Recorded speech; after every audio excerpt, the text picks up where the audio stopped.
Hey everyone, it's Janet Johnson again here with Social Media Hangout Time. And I'm here with, of course, Kimmy as our social media puppet. Hi, everybody. And we have a guest today who I'm really excited to meet because we have talked online for a long time. We've gone back and forth on the internet but never met face to face. So we have Ravi Shukle. Hi, Ravi. Hey guys. Thank you Hi. so much for coming on, Ravi. We really appreciate it, and we are excited for you to teach us some stuff about Facebook today. But first, what I want to do is kind of read your background so that people that have never heard of you before know who you are. So let me read a little bit about Ravi, and the reason I'm going to actually put in my feedback of why I know him is I actually first saw you talking with Scott Ayers, and so Scott Ayers is with Post Planner, and then I saw that you were writing for Post Planner later on, and I've done a couple of past blog posts for Post Planner myself, and so I saw, oh, Robbie's now doing a lot of posts with Post Planner, so that's excellent, and congratulations on that too. So Thanks. Ravi he's passionate about helping others with their social media efforts and keeping up to date with the latest changes and trends. And he's been on the internet with social media for over 5 years with multinational brands, and now enjoys sharing this knowledge to help businesses grow and engage with their audience online. You can be sure to find him, and I will vouch for that, online, constantly answering questions and providing feedback. So welcome. So tell us a little bit about, Ravi. Let's start with why you got started. How did you get started with social media? Sure. Actually, it's a funny story because I've actually always been using social media before the term was recognized and even before it became a job opportunity. So while I was studying, it was all about online marketing and online media. So, social was there, but there wasn't any, big boom within social. I actually started my first job in a SEO agency, and from that, I was able to kind of grasp the kind of workings about how search works, how that ties into social. And from there, the kind of agency I was at could see that, this guy's clearly passionate about Facebook marketing and social media. And so they kind of carved a little niche for me to work on small social projects. And after a few months of that, I actually got scouted by a different agency to help manage their social. So this was now my big opportunity to actually work in a fully social environment. So you can imagine I was very excited. Had the interview and everything, and the first day arrived, and they didn't, funny enough, they didn't actually tell me it was for a multinational brand that'll be managing the whole social media, and it was literally one guy managing the whole process. And to go in at the deep end to manage Facebook, Twitter, and YouTube from scratch was definitely a big experience. So I was lucky because from that I could basically, everything I learned online, all these kind of new experiments with post types, content, I could actually have fun with it. So I was able to bring that to the brand.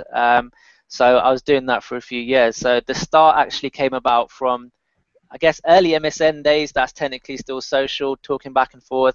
I actually imagined myself, it's going to sound kind of weird, but I was actually still fascinated how I could talk to someone else online within a few clicks and typing a message, even though they're based either somewhere here in London or somewhere around the world. So that kind of connecting side of things has always been a part of what I do, and being able to manage it for that brand was a great experience. So that's kind of how things blossom from there.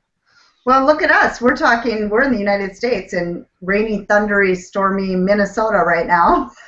And, you're talking to a puppet, too. So, yeah, no kidding. And face to face, I mean. I can't tell you how hard it would have been if I had to be a puppet offline. To find an audience is kind of interesting. People look at you strange, but you can connect online. I love it. There's a few movie roles out there for puppets, I hear, so, is Hollywood still an option? Oh, hook me up. And Kimmy loves to ask a question. At the beginning, too. She just has a little fun with this, so she has to ask you something here. I have a question for you. When you were asked to interview with the puppet, what was your first thought? I actually thought it was really cool because part of me is still a big kid, so I love all these like anything to do with that side of things, even cartoons, anything geeky and techie. I'm usually all over it. So I was actually looking forward to it rather than a That's cool. surprise. I was like, yes, I can't wait to my first conversation with the puppet. Well, thank you so much. We appreciate it. It's always fun to get the people's reaction. And you'll have to, I know you're friends with Scott, so you'll have to bug him that it's not so bad because he's afraid. He's afraid of puppets. So there's nothing to be afraid of with Kimmy. Yes, exactly. I'll have to give him a heads up. Well, great. Well, let's get into our meat here of Facebook marketing. And I have learned a lot from you on Facebook with your Facebook marketing. And so let's talk about, business owners specific, the pages, and just get into a little bit about, what to do with social media. Why, first off, why be on Facebook? The big talk lately has been Facebook isn't worth it. Have you heard that? Probably. So why is Facebook worth it? So I've heard a lot of things about Facebook's not worth it, and also people have been talking about organic reach dropping down, and business owners are kind of getting worried that if this continues the way it is, then maybe they're not seeing as much benefit. But with the actual Facebook as a whole, it's important to realize that these kind of changes in Facebook happen on a weekly basis. There's always something that's getting changed or updated. But with regards to the fundamentals of managing a page, creating great content, solving a problem, optimizing that, and reaching the ideal audience is always going to deliver results. So I guess with the recent updates now, Facebook ads may seem like they play a vital role, which is true. But there's different ways you can promote your content, and with advanced Facebook targeting now, business has now got even better chance to kind of reach their exact type of audience. So my advice to kind of people starting out on social, especially with Facebook, is that it does work. It's a great way to network and build those relationships with your customers, but it's not something that happens overnight. It's a long-term plan. So you can't actually share everything in a space of a week and start looking at the ROI and your figures and realize that nothing's happening. A lot of people still think you can't get sales and receive real ROI from it, but if you target the right audience, if you're using the right tools or competitions and you're getting their attention in a way that they actually enjoy, then it can be a great way to increase sales and traffic to your website or any of your competitions. Yeah, I couldn't agree more. So let's talk a little bit about the how. How would you suggest, you just talked a little bit about people getting started on Facebook. How would you suggest they get started, and how would they keep that reach up? If maybe they've been on for a while, how do they keep that reach up? Let's talk a little bit about that.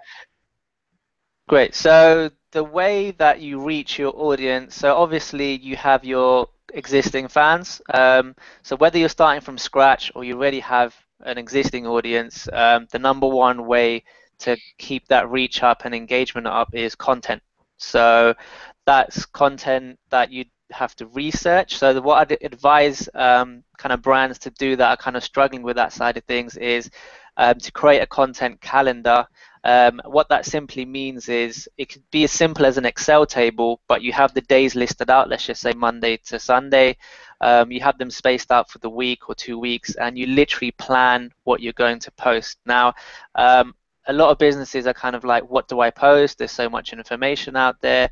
A good way to do it is just simply see, so have a look at what your competitors are doing, do research around the kind of topics that are related to your business and kind of see what else is out there. You can even use Google as a keyword tool and find out what other people are searching for around your field, and use this as a stream for content. So there's no shortage of it, but finding the right mix is something that you as a page owner is going to have to test out. So whether that's images, quotes, questions, it's good to have a mixture of these types of content and then find what works and then continue to use that. Yes, yes. And what about like the Kimmies of the world who run a business and just say, Yeah. oh, do I have enough time? Yeah, let me jump in, Janet, Go because ahead. being in the salon, we have so many customers that they really do engage with us on Facebook, and we've Hmm. noticed a big decline, obviously, over the couple of years. But what do you have a suggestion for a small business owner? We are super busy, and Hmm. sometimes it feels like we're just posting graphics and images, but what can we do a little bit differently that will help increase that Sure. engagement? That's a great question. What I would say straight away is it's a salon business is a people business. Like every day you're interacting face to face. You hear the stories from the customers. It's that kind of environment. So the number one thing I'd say is showcase your customers. So if it's a salon, obviously you need to ask their permission, but showcasing the latest styles, getting testimonials from your happy customers, maybe even finding out what makes them come back and why they enjoy the service that they receive. Highlighting those in the post would help build the social proof and also kind of just show other customers that look, this is something that other people are enjoying, and they can find out for themselves how they can receive a similar treatment. So spotlight your customers is my answer for that. That's, when one thing that you said was ask your customers why they're coming back. I just thought, Yeah, you know what? I could do a quick video cam clip on my iPhone. That's a of great course. idea. I'm going to do that. I think that's great. Thank you. Yeah, no problem. I mean, it sounds obvious because with salons you get repeat business because some of them customers like to come in on a regular basis, special occasions, but there's always one reason or another why they want to come in. So if it's your friendly service, you welcome them with a smile. That's something that everyone wants to know about, and by posting that on your page, your fans will then associate you with that great service. Absolutely. Love it. So why would you say it's important to get this strategy in place? So we're talking about this her doing, these different pictures. Should it just be random? Should she have a plan? What what Sure. what kind of strategy do you think Lisa should have? Or Kimmy, Great. sorry. So depend depending on so you obviously have a look at how many fans you have. Facebook has a great built-in insights section. So in that insights section, you can have a look at what posts are getting the most engagement, also the type of posts that are getting the most engagement, and the kind of best times to post. It's important to realize I've seen a lot of infographics and information out there saying that when it comes to Facebook, there's a golden rule like weekends get the most engagement, Fridays at 7 p.m. The reality of it, there is no golden time. So that is 100% fact. There's the times change on a weekly basis. There might be a time on the weekends, yes, people might be online a little more, but it doesn't apply to all businesses. So with regards to the content, I would say have a mixture. So in terms of salons, you could have a look at different treatments that people might require, how that solves certain problems. So like if it's, for example, dyeing the hair, or it could be different skin treatments, or different, find out the reasons people come into the salon and try and kind of showcase the benefits of your customers using you as a service to kind of help them for those situations. So like it could be as simple as someone has a birthday, wedding, prom, whatever it is, and they just want a different look. So if your business is able to give that, then letting your fans know the process and how you did that will help showcase your services, but not in a promotional way, saying buy our, I don't know, hair lightening for X amount of dollars. It's more like a natural way to say this is what we did for this customer, and she or he's very happy with it. So Kimmy, what would you say? What what Well, what do people come in for? What yeah, would you? definitely. We have a certified colorist in our salon, and she's always talking about the latest colors and the Green and pink? green, Oh, just green and pink. You bet. But she'll travel around the world and do some coloring, and so people will come to her because of the involvement that she has on Facebook. She'll tell people, I'm going to Canada and I'm going to learn and I'm going to be certified in this new color technique. So people always want to know the latest and greatest. And we Yes. have a nail technician, and she does fancy designs, and she'll post some of the newest designs. So definitely, they come to us because we're up on the trends. Exactly. So I know a lot of business on Facebook. So when something trends, you've seen examples on Twitter with Oreo and NFL, and like brands just want to kind of jump and be part of the conversation. But even something like a nail salon, you can still do that. So let's just say it's the World Cup at the moment. Let's just say someone comes in and gets their nails painted with their favorite country's flag. That would be a great post. You're relating it to your salon. It relates to something current. People are interested. So it's just an example of how you can use your business to kind of showcase that side of things. And feel free to share those stories. If she's traveled around, you could easily share a photo of the destination she's traveled, Yeah, and kind of let your fans know that she's learnt this new technique. So if you want to try it out, come down and check us out.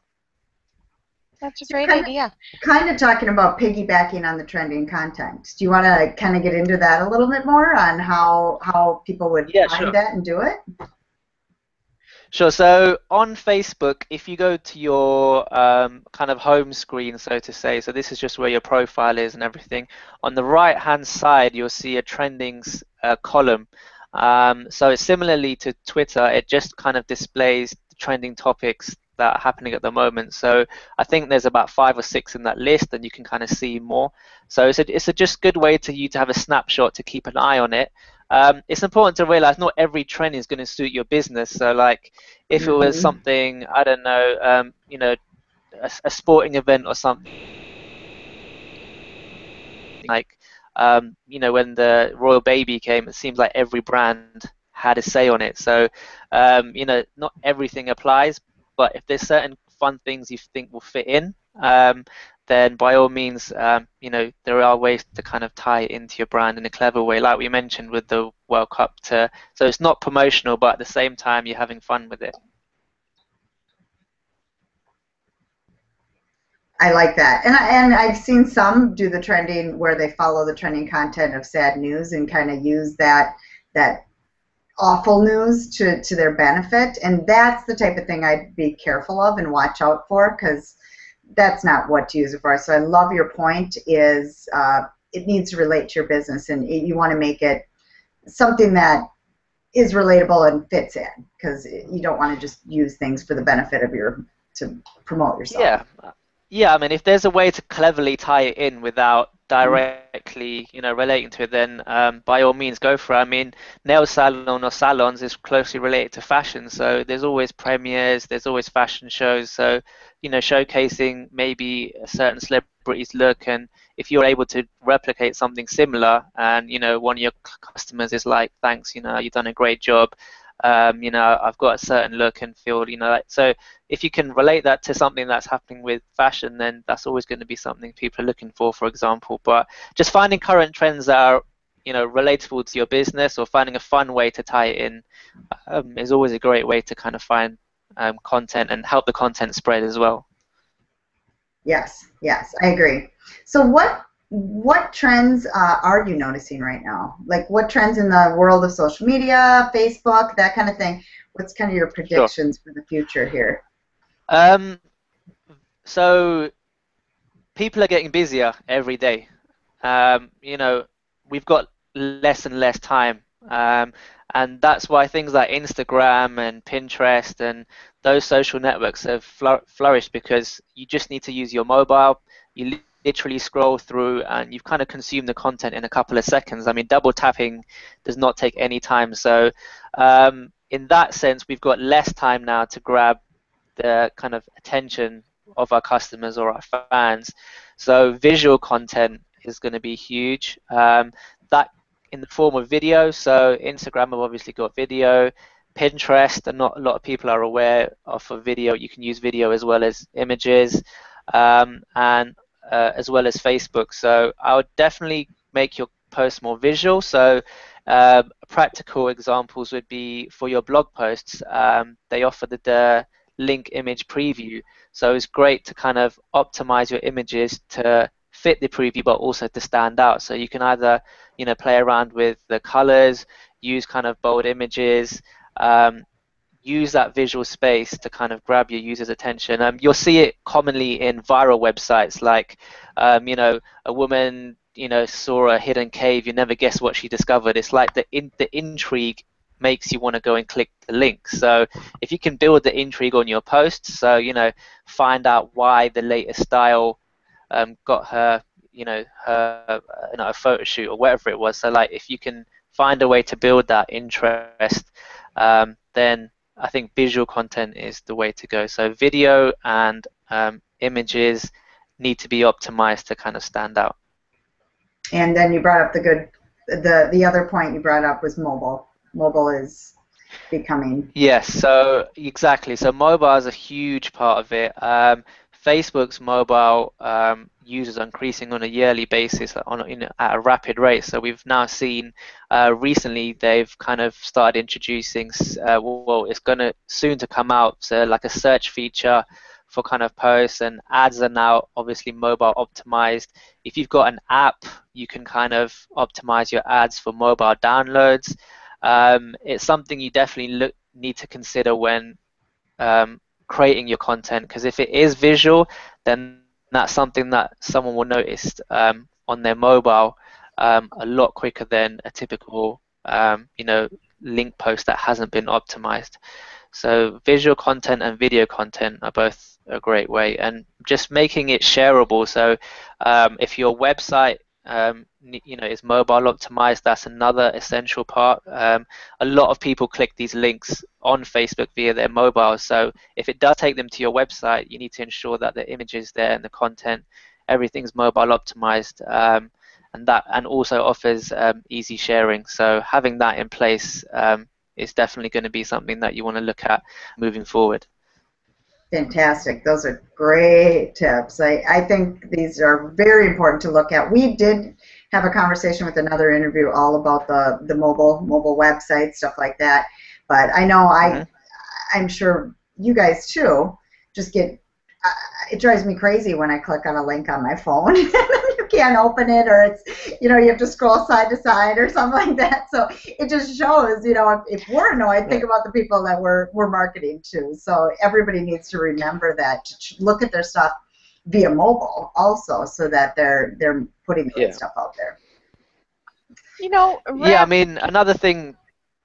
Go ahead. I was just going to ask you about Facebook ads, because I've switched my Facebook marketing to a mobile platform, and I'm getting better results because of the Facebook ads and where you can place your ads. Do you have any insights on Facebook marketing ads? Yeah, sure. So Facebook have launched their new audience insights, which allows you to filter even further into the type of so-called fan that you want to reach. So you've got age, gender, location, even workplace targeting. So it's a good time to kind of niche down and find out who your ideal customer is. So it's no longer good enough to say it's all small business owners, or it's everyone age 50 to 60. You need to get a little bit more specific with who's actually interacting with your brand, what your kind of customers are, who your ideal customers are, then using information such as graph search, which is basically Facebook's built-in search, which allows you to find pages your fans are interested in. You could type that into the search. So I could say, for example, fans of Ravi Shukle who also like, and then you'll be able to find a list of pages that your fans also like. That's a great way to find out if there's a majority that like a certain page. It then becomes an option for your ad targeting. So you could kind of think outside the box and say, look, I want to target everyone who's interested, let's say, in social media, but who also likes maybe a particular, maybe Nike, for example. You can kind of get a broader idea of your audience. So graph search is a good way to find out what your fans like and what their interests are, and you can use that to target the ads towards those individuals. Fantastic tip. Yeah, that's something that even is a little more advanced, but people really need to listen to that because that was a fantastic tip. Yeah, I mean, it sounds very technical, but the reality of it is literally at the top of your Facebook bar, where you normally type in the name of your friend to find a profile, you can literally type in the question to find out what people are interested in to do with your business page. So you literally type in the fan page name and type in, people interested in, and you get a list that Facebook will bring up. It's something you can test out. If you want more information on that, I'm happy to provide it. I can, drop you guys a link or something and you can take a look, but it's just a good way to get insight on your customers. Great. Well, let's finish up with, I always want to ask this question. We want to give our audience something to do within the next 24 hours that's going to make a difference in their business. What kind of action step or steps would you give for them to easily implement? The first thing I would say is, whether we like to believe it or not, we can't be online 24/7. So it's good to schedule your content ahead of time. What I mean by that is I don't mean schedule all your posts and then go and sit back and relax and not look at it. So if your post is going live at 5 p.m., by all means schedule it a week in advance, 2 weeks in advance, but then when it goes live, be there to interact with the comments, and be there to engage. So the first thing I would say is you don't need to be online all day. So plan your content in advance. We know, we understand things happen in real time. So I think a good starting indicator could be between 1 and 2 weeks. So plan out those posts in advance. Use the insights to help identify the key times. Schedule those in. You can use Facebook's built-in scheduling tool, or you mentioned, Scott and Post Planner. So I also like to use Post Planner. It's a great tool to just schedule things out at the times you want, and also to find great content. So scheduling your content out in advance, being there to engage, those are two great things you can implement right now, which will save you a whole bunch of time. It means you don't have to be online all day. You just respond to the comments as they come in, but your mind's at ease knowing that your page is still running effectively without you having to be there all the time. That's a Yes. great tip. Thank you. You want to finish up, Kimmy? All right. Yeah. Can you tell us where people can find you? How would you like them to connect with you? And if you have a website address or LinkedIn, or where would you like people to connect up? Sure. You can reach me on my website. It's at ravishukle.com. So as ravishukle.com. And for all you guys who are on Facebook that enjoy getting these Facebook tips, my fan page is just facebook.com/Ravi Shukle. Again, same spelling. So I post daily tips there. If you do have any questions or anything you want to go over, feel free to just drop me a comment, and I'm more than happy to help and look into it for you. Okay. Wow, Thank you so much for being on the show. Yeah, thanks. And nice to meet you. Thank you, Ravi.